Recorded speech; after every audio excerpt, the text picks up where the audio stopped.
Good morning বন্ধুরা, welcome back to mister and Mrs Sadhukha. আবার একটা নতুন ভিডিওর সাথে তোমাদের কাছে চলে এলাম। আজকে হলো গিয়ে রবিবার, আর কর্তা গিন্নির চার পাট মিটে গেছে, মেয়ে এখন ঘুমাচ্ছে। আর এদিকে কর্তামশাই ফ্রেশ হয়ে রেডি হয়ে নিচ্ছে বাজারে যাওয়ার জন্য। জলটা দেখেই বুঝতে পারছো কতটা ময়লা হয়েছে। একে তো নিচের তলা, সামনেই রাস্তা, সারা দিন অনবরত গাড়ি চলাচল করে, আর গাড়ির ধোয়ায় ধুলোয় স্বাভাবিক ময়লা তো হবেই।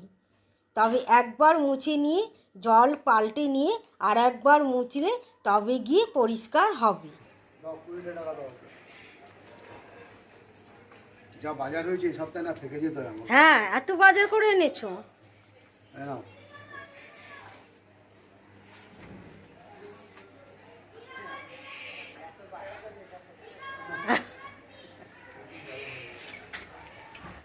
কি গো, তুমি টিফিন খেয়ে এসেছো? হ্যাঁ, টিফিন খেয়ে এসেছি। আর তুমি কি কাজটা করেছো বলো তো? কেন, কি করেছি? তুমি তো গতকাল অফিস থেকে ফেরার সময় কাঁকড়া এনেছো। তুমি সে কাঁকড়া বললে আমি কাঁকড়া খাবো না, আমার অ্যালার্জি আছে। তো তোমাকে বললাম তোমার জন্য দুটো 2 পিস মাছ নিয়ে আসো, যেহেতু তুমি আগামীকাল চলে যাবে, আর আমাদের জন্য একটুখানি কিছু নিয়ে আসবে, সারা সপ্তাহটা যাতে চলে যায়। তুমি চিংড়ি বললে, হ্যাঁ, চিংড়িটা নিয়ে এলাম। তুমি তো ফোন করে বললে পাবদা খাবে, আমি বললাম না, কাটা মাছ খাবো না। ঠিক আছে, তুমি চিংড়ি বললে, তোমার জন্য চিংড়ি 1/2 কিলো নিয়ে এলাম। আর আমার জন্য তোমার হচ্ছে আর মাছ আছে, আর কাঁটা ভেটকি যেটা আছে ওটাকে রেখে দেবে, 2-4 দিন পরে খাবে। ঠিক আছে, চাপ নিও না। হ্যাঁ, খেয়ে নেবে, চাপ নেবার কিছু নেই বাবু। তুমি এখন কোথায় যাচ্ছ? আমি এখন আসছি, তোমার দোকান থেকে আসছি। দাও। আর কি আদা রসুন সব এনেছো? সব এনেছি, সব। আলুটা এনে দিচ্ছি, পেঁয়াজটা এনে দিচ্ছি, আদা রসুন সব আছে। বাজারের ব্যাগটা খোঁজো, সব পাবে। আর ক্যাঁকড়াটা ফাটিয়ে দেবো কি এখন? না, আগে আমরা টিফিনটা খেয়ে নিই, অনেক বেলা হয়ে গেল। আমি আসছি, আমার কাজটা করে। 11:30 বাজে। আজকে এমনিতেই তো রবিবার, আর জানলাটা মুছতে গিয়ে বেশ অনেকটাই দেরি হয়ে গেছে, একদম যাকে বলে সোনায় সোহাগা। তো এখন চলে এসেছি টিফিন করতে, আর প্রচণ্ড জোর খিদে পেয়েছে। আর কর্তামশাই তো বাজার নিয়ে চলে এলো, বাজার, মাসকাওয়ারির বাজার দুটোই নিয়ে চলে এসেছে। আর ওনাকে তো বলেই দিয়েছিলাম যে তুমি একটু বাইরে খেয়ে নেবে। চোখটা জল চলে আসছে। তো চলো ঝটপট কি টিফিন করছি একবার দেখাই। তো পরিমাণ মতন আটাটা নিয়ে নিয়েছি, এবার একটুখানি নুন দিয়ে এটাকে জল দিয়ে আগে একটুখানি গুলে নেবো, একটু মিষ্টিও দেবো। আর এই যে মেয়েটাকে এই চপারে করে দিয়েছি পেঁয়াজ, কাঁচা লঙ্কা আর ক্যাপসিকাম, আর একটা ডিম দেবো। আমার আজকে ভালোই দেরি হবে, সেটা সকালে জানলা মুছতে গিয়েই বুঝে গেছিলাম। ওই কারণে কর্তামশাইকে বলেছিলাম যে তুমিও তো অনেকগুলো কাজ নিয়ে যাচ্ছ, তোমারও দেরি হবে, টিফিনটা তাহলে তুমি বাইরেই করে নিও। তো এর থেকে আর চটজলদি কিছু মাথায় এলো না, এটাই দেখলাম তাড়াতাড়ি হয়ে যাবে। এই চামচের 2 চামচে দিয়ে দেবো।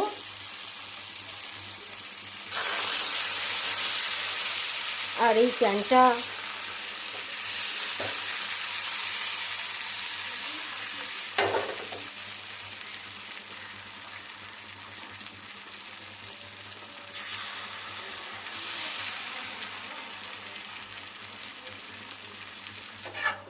এটা সসপ্যান কিনতে পারো।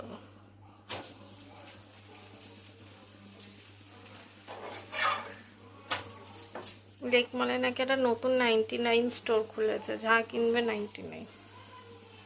ভিডিও দেখছি।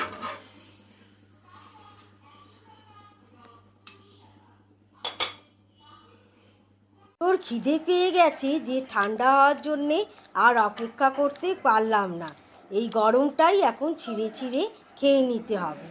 আর ওদিকে মেয়েকেও দিয়ে দিয়েছি, ও আগের দিনে চিলি চিকেন দিয়ে খাবে। তা আমি এখন বসে গেছি বাজার দেখতে।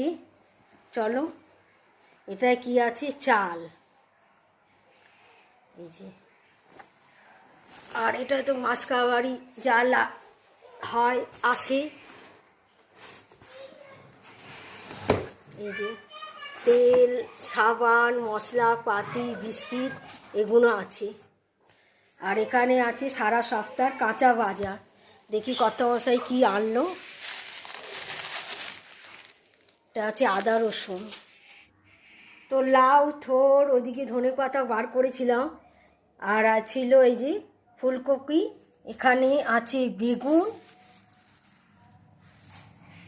আর এটা ঢ্যাঁড়স আর টমেটোর, আর কি আছে পটল আছে না, ঢ্যাঁড়স আর টমেটো, আর বাঁধাকপি, আর আছে উচ্ছে, সঙ্গে একটা লেবু। এই হয়ে গেল এই সপ্তাহের বাজার। তো কালকে কত মাসে অফিস থেকে ফিরে এটা ডাইনিং টেবিলে রেখে বললো তোমাদের জন্য কাঁকড়া এনেছি, 1 কিলো কাঁকড়া 3টে হয়েছে। তাহলে বাবা কি করেছো, এটা যে ঠিক সচরাচর আমাদের এখানে এইসব কাঁকড়া পাওয়া যায় না। এই যে বললো মেয়ে কাঁকড়া ছিল নিয়ে নি, ওগুলো ছোটো বলে, আমি ছোটোই নিতে পারতে। দুটো, আর একটা কোথায় গেল, এই যে একটা 3টে, আর এই যে দাঁড়াগুলো হচ্ছে কি মোটা মোটা দাঁড়া,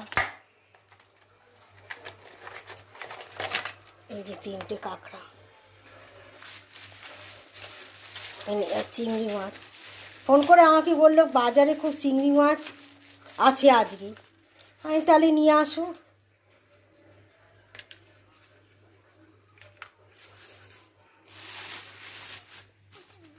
ছালগুলো যদি ছাড়িয়ে আনতো। আর এই হয়ে গেল ভেটকি মাছের কাঁটা।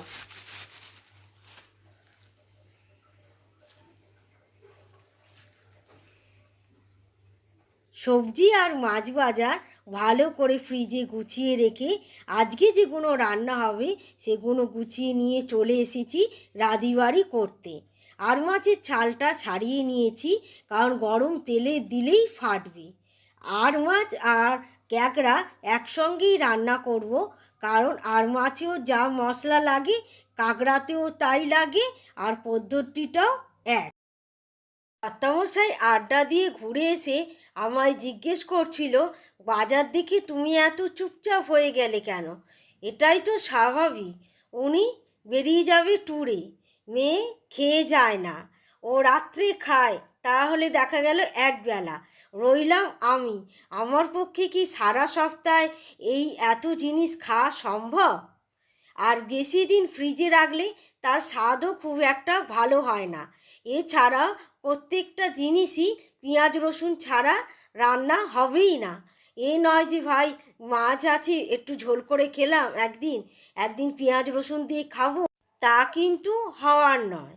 আর এদিকে দেখো কাঁকড়াতে যেসব মশলাপাতি লাগে, আদা বাটা, রসুন বাটা, পেঁয়াজ বাটা, লঙ্কা গুঁড়ো, হলুদ গুঁড়ো, ধনে গুঁড়ো, জিরে গুঁড়ো, সব কিছু দিয়ে ভালো করে কষিয়ে নিয়ে জল দিয়ে ফুটিয়ে নিয়ে একটু গরম মশলা দিয়ে তারপর ভাজা কাঁকড়া আর মাছগুলো এবার দিয়ে দিলাম। আর বেশ তেলতেলি আছে, আর শেষে দিয়ে দিচ্ছি এবার একটুখানি ঘি। রাঁধিবাড়ি শেষ করে কর্তা আর মেয়েকে ভাত দিয়ে দিয়েছি। আর দেখে না, গতকালের থোর ছিল, আজকের উচ্ছে চচ্চড়ির সঙ্গে কাঁকড়ার ঝাল। কর্তামশাই সকাল হলেই বেরিয়ে যাবে এ সপ্তাহে ট্যুরে, ফিরতে ফিরতে সেই শুক্রবার কি শনিবার। এখন ওনাকে নিয়ে চলে এলাম ঠাকুরপুকুরে টেন্সে একটা গিফট কিনতে। কী কিনলাম আর কী কারণে সেটা পরের ভিডিওতে বলবো। আর এখানে আসলে কিন্তু এই দোকান থেকে চা খেতে ভুলি না। চাটা এতটাই ভালো হয় যে আমরা যখন যাচ্ছিলাম তখন দেখলাম প্রচুর মানুষ ভিড় করে দাঁড়িয়ে আছে। আর এখন যেহেতু ফেরার সময় অনেকটা রাত হয়ে গেছে, সেই কারণে একটু হালকা হয়ে গেছে। তাহলে চলো আজকের মতন ভিডিওটা এখানেই শেষ করলাম। আবার একটা নতুন ভিডিওর সাথে আবার তোমাদের সঙ্গে দেখা হবে।